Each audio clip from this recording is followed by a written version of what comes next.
Hello again. आज की video में हम बात करेंगे कि सक्सेस स्कोर का क्या सीन है, ये कैसे कैलकुलेट होता है, ये कब अपडेट होता है, प्राइवेट रिव्यूज का इस पे कितना इम्पैक्ट है और गिग्स को पॉज या डिलीट करने से इस पे क्या इफेक्ट आता है। एक तरह आपको सक्सेस स्कोर के बारे में पूरी तरह ओवरव्यू दूंगा और इन दी एंड आपको एक सिंपल सी चीज बताऊंगा जिससे कि आपको पता चलेगा कि सक्सेस स्कोर को हम कैसे इंप्रूव कर सकते हैं। इसीलिए ये वीडियो आपके लिए बहुत ज्यादा इंपॉर्टेंट है, इसको आप पूरा देखिएगा क्योंकि इसमें आपका ही फायदा है। तो चलें शुरू करते हैं। इस न्यू लेवल सिस्टम में एक न्यू की मैट्रिक ऐड किया गया था जिसका नाम है सक्सेस स्कोर, जो कि काफी सेलर्स को नेगेटिवली अफेक्ट कर रहा है। सक्सेस स्कोर के बारे में वैसे तो मैंने ऑलरेडी कुछ वीडियोस बना रखी हैं जिनमें कि मैंने बताया था कि ये कैसे कैलकुलेट होता है और इसको कैसे इंप्रूव किया जा सकता है। उन वीडियोस का लिंक भी आपको डिस्क्रिप्शन में मिल जाएगा, तो आप वो भी जरूर देखें। आज हम मेनली देखते हैं कि ऐसा भी काफी दफा होता है कि आपको कोई ऑर्डर मिला हो और आपने सब रिक्वायरमेंट्स को फुलफिल करके डिलीवर किया हो और कस्टमर ने आपको पब्लिक रिव्यू भी अच्छा दिया हो, फिर भी आपका सक्सेस स्कोर या फिर स्कोर बाय गिग ड्रॉप हो जाता है। ऐसा इसलिए हो रहा है क्योंकि फाइवर का न्यू रेटिंग सिस्टम भी बहुत ही कंफ्यूजिंग है। फाइवर पे at the end of order buyer को दो फीडबैक फॉर्म्स मिलते हैं। एक पे उन्होंने पब्लिक रिव्यू देना होता है जो कि आप अक्सर अपने प्रोफाइल वगैरह पे देखते हैं, और दूसरे में उन्होंने प्राइवेट फीडबैक देना होता है जो कि जस्ट बायर और फाइवर को ही विजिबल होता है और सेलर्स वो रिव्यू नहीं देख पाते। इसी तरह बहुत से बायर्स आपको पब्लिक रिव्यू तो बहुत ही अच्छा दे देते हैं कि सेलर को बुरा ना लगे या फिर सेलर कुछ बोले नहीं, और प्राइवेट फीडबैक में वो आपको पुअर रेटिंग्स दे देते हैं और वो सारी कसर पूरी कर लेते हैं और आपको पता भी नहीं चलता है कि कौन से बायर ने ऐसा रिव्यू दिया है, उसको क्या इशू था और मुझे क्या इंप्रूव करना चाहिए। इस सब के बाद सोने पे सुहागा ये है कि फाइवर का new level system private reviews को ज्यादा इंपॉर्टेंस देता है सक्सेस स्कोर के बनाने में और पब्लिक रिव्यूज को कम इंपॉर्टेंस देता है। इसीलिए आपको पॉजिटिव रेटिंग्स मिलने के बावजूद आपका सक्सेस स्कोर ड्रॉप हो जाता है, और तो और नेगेटिव रिव्यूज का नेगेटिव इंपैक्ट आपके सक्सेस स्कोर पे ज्यादा होता है, जबकि पॉजिटिव रिव्यूज का पॉजिटिव इंपैक्ट आपके सक्सेस स्कोर पे कम होता है। मतलब कि आप कह सकते हैं कि एक नेगेटिव रिव्यू आपके ऑलमोस्ट 5 to 10 पॉजिटिव रिव्यूज के इक्वल होता है। एक तरफ फाइवर कहता है कि हम सेलर्स को ज्यादा क्लैरिटी प्रोवाइड कर रहे हैं कि वो कैसे इंप्रूव कर सकते हैं, कैसे ग्रो कर सकते हैं, और दूसरी तरफ वो प्राइवेट रिव्यूज को ज्यादा इंपॉर्टेंस देके आपके सक्सेस स्कोर को बुरी तरह अफेक्ट कर देते हैं और कुछ बताते भी नहीं है कि क्या इशू था, क्या इंप्रूव करना चाहिए और बायर को क्या रेजोल्यूशन प्रोवाइड हमने नहीं किया है। इस सब से फाइवर यही करना चाह रहा है कि जो सेलर्स बायर को अच्छा एक्सपीरियंस प्रोवाइड नहीं कर पाते हैं तो उनके बजाय उन सेलर्स को प्रमोट किया जाए जो कि एक बेहतर बायर एक्सपीरियंस प्रोवाइड करते हैं। इसी की दूसरी एग्जांपल है ऑर्डर कैंसिलेशंस। ऑर्डर कैंसिलेशंस का बहुत ही स्ट्रॉन्ग नेगेटिव इंपैक्ट होता है आपके सक्सेस स्कोर पे, क्योंकि इससे भी फाइवर के एआई को सेलर क्वालिटी और बायर एक्सपीरियंस के बारे में आइडिया होता है। फॉर एग्जांपल, एक बायर ने ऑर्डर किया और सेलर उसको वो चीज प्रोवाइड नहीं कर सका, तो मतलब सेलर क्वालिटी बेहतर नहीं है और ऐसे सेलर्स को फाइवर अपने प्लेटफॉर्म पे प्रमोट नहीं करता है या फिर उन पे अपनी मार्केटिंग नहीं करता है। और इस सब के बाद काफी दफा सक्सेस स्कोर किसी बग या फिर एरर की वजह से भी फ्लक्चुएट होता रहता है और वो भी सेलर्स के लिए एक प्रॉब्लम है। हालांकि ऐसा भी है कि वो ऑर्डर कैंसिलेशन जिनमें कि बायर अपनी रिक्वायरमेंट सबमिट ही नहीं करते, या फिर वो वाली ऑर्डर कैंसिलेशन जो कि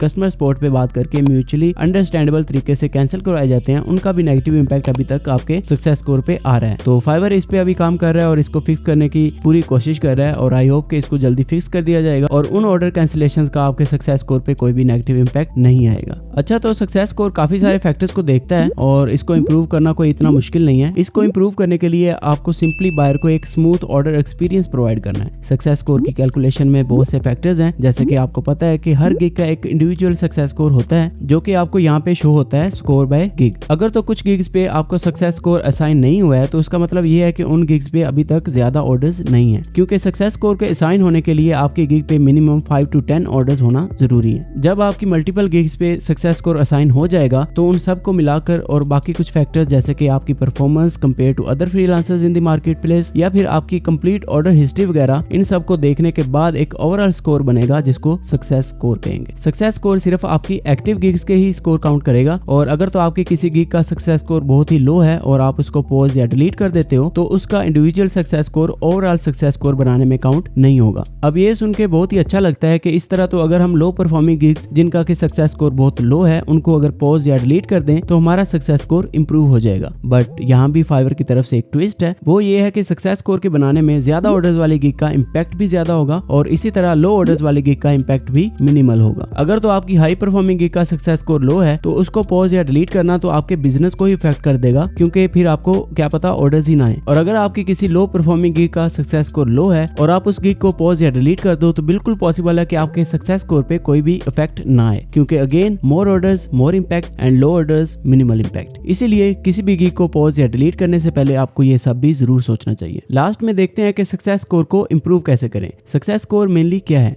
it is buyer satisfaction only. इसके अलावा कुछ भी मैटर नहीं करता है। लोग पूछते रहते हैं कि डिलीवरी टाइम एक्सटेंशन, रिवीजन या फिर पार्शियल रिफंड से क्या सक्सेस स्कोर अफेक्ट होता है, तो सिंपल सी बात है कि नहीं होता है, और तब नहीं होता है जब आपका बायर सेटिस्फाइड है। अगर तो आपके बायर का एक्सपीरियंस अच्छा रहता है तो फाइवर आपको किसी भी की एरिया में कभी भी कुछ नहीं कहेगा, लेकिन मेक श्योर कि बायर का एक्सपीरियंस अच्छा है, both in public review as well as private review. मेरे भी जो क्लाइंट्स होते हैं उनके साथ एक बहुत ही अच्छा ऑर्डर एक्सपीरियंस रहता है और इन दी एंड वो 5 स्टार रेटिंग देते हैं in every aspect, public reviews में भी एक्सीलेंट रेटिंग्स और प्राइवेट रिव्यूज में भी। अब एक बेहतर बायर एक्सपीरियंस के लिए स्मूथ ऑर्डर प्रोसेस होना जरूरी है, जिसके के कुछ फैक्टर्स होते हैं। देखिए मैं आपको ऐसे बताता हूँ कि एक बायर आपकी गिग पे आके ऑर्डर प्लेस कर देता है। अब आपको क्या करना चाहिए कि पहले कम्युनिकेशन क्लियर करें, जो भी आपको उस ऑर्डर के अकॉर्डिंग कंफ्यूजन या फिर रिक्वायरमेंट्स हैं आप बायर से डिस्कस करो। इससे सेलर और बायर के दरमियान एक अंडरस्टैंडिंग होती है। आप सब कुछ अपने बायर के साथ शेयर करो अपने ऑर्डर प्रोसेस के बारे में कि क्या आप उसको वो प्रोवाइड कर सकते हो जो उसको चाहिए, कितनी आपकी मेहनत लगती है इस पूरे ऑर्डर प्रोसेस में और आप कब डिलीवरी करोगे। इसी तरह उसकी रिक्वायरमेंट्स को पूरी तरह समझो ताकि जब आप ऑर्डर कंप्लीट करके काम डिलीवर करो तो उसको रिवीजन्स की जरूरत ना पड़े और इन दी एंड वो सेटिस्फाई भी हो आपके काम से। अगर आप ये सब फॉलो करते हैं तो एक तरह आपने सक्सेस स्कोर के सभी की एरियाज को कवर कर लिया है। जैसे कि इफेक्टिव कम्युनिकेशन में आपने सबसे पहले बात कर ली है, सब क्लियर कर लिया है, और जब सब अंडरस्टैंडिंग हो जाएगी तो ऑर्डर में कोई कंफ्लिक्ट या फिर कैंसिलेशन भी नहीं आएगी। तो ये दोनों भी कवर हो गए हैं, और क्योंकि आपने अपने ऑर्डर प्रोसेस के बारे में और अपनी एफर्ट के बारे में ऑलरेडी बायर को बता रखा है तो वैल्यू फॉर मनी में भी आपको कोई इशू नहीं आएगा, और वैसे भी वैल्यू फॉर मनी तो रिमूव भी कर दिया गया है अब। और इस सब के बाद अगर आपका काम अच्छा हुआ तो क्लाइंट सेटिस्फेक्शन में भी आपके लिए कोई भी प्रॉब्लम नहीं होगी। और ये सारी चीजें मतलब आपकी कम्युनिकेशन और क्लाइंट सेटिस्फेक्शन वगैरह फाइवर का एआई देखता है। आप किसी भी बायर से इनबॉक्स में जो भी बात करते हैं फाइवर का एआई उस सब को देखता है और उसी के बेस पे वो बायर के सेंटीमेंट का आइडिया लगाता है और आपका सक्सेस स्कोर उसी के बेस पे फिर फ्लक्चुएट होता है। तो सक्सेस स्कोर आपके ऑर्डर प्रोसेस पे ही डिपेंड करता है, और इसमें ऐसा भी है कि आप स्कोर बाय गिग में जाके चेक कर सकते हैं कि किस की एरिया में आपको फर्दर इंप्रूवमेंट्स की जरूरत है और किन की एरियाज में आपकी परफॉर्मेंस बुरी है। सक्सेस स्कोर की कैलकुलेशन बहुत ही कॉम्प्लिकेटेड है और बहुत सारे फैक्टर्स हैं जो कि फाइवर शायद कभी भी ओपनली शेयर नहीं करेगा, क्योंकि लोग फिर मैनिपुलेट करने की कोशिश करते हैं ताकि किसी तरह शॉर्टकट मार लें और मेहनत ना करनी पड़े। और सक्सेस स्कोर की कैलकुलेशन कोई सिंपल मैथमेटिकल फार्मूला की बेस पे नहीं होती है, इसको एआई से कैलकुलेट किया जाता है जो कि बायर के सेंटीमेंट्स को भी देखता है और बायर की सेटिस्फेक्शन, आपका बिहेवियर, आपकी परफॉर्मेंस और आपकी performance relative to other freelancers in the market place, ये सब कुछ देखा जाता है। इस सब के बाद सक्सेस स्कोर इतनी जल्दी अपडेट भी नहीं होता है, क्योंकि बाकी सारे की मैट्रिक्स के रिलेटिव ये एक स्टेबल मैट्रिक है जो कि डेली बेस पे चेंज नहीं होगा। सक्सेस स्कोर आपकी परफॉर्मेंस लाइक ऑर्डर हिस्ट्री, आपके कंपैरिजन में बाकी सेलर्स की परफॉर्मेंस और इसके अलावा बाकी और भी मजीद फैक्टर्स देखता है और उसी के अकॉर्डिंग बाद में अपडेट होता है। आई होप आपको पूरी तरह सक्सेस स्कोर के बारे में आइडिया हो गया होगा, और अगर तो कुछ समझ नहीं आई है या फिर कोई कंफ्यूजन है तो कमेंट बॉक्स में जरूर पूछें और इंशाल्लाह मैं आपको जरूर आंसर करूंगा। और अगर तो आप सक्सेस स्कोर के बारे में मजीद कुछ जानना चाहते हैं या फिर सभी की एरियाज के बारे में इन डेप्थ जानना चाहते हैं तो आपको यहाँ पे वीडियो शो हो रही होगी, तो आप इसको भी जरूर देखें। अगर तो आपको इस वीडियो से कुछ जानने को मिला है तो इसको लाइक कर दें और चैनल को सब्सक्राइब करके बेल आइकन भी ऑन कर लें ताकि आपको नेक्स्ट आने वाली वीडियोस भी मिलती रहे। मिलते हैं नेक्स्ट वीडियो में, तब तक अपना ख्याल रखें। अल्लाह हाफिज।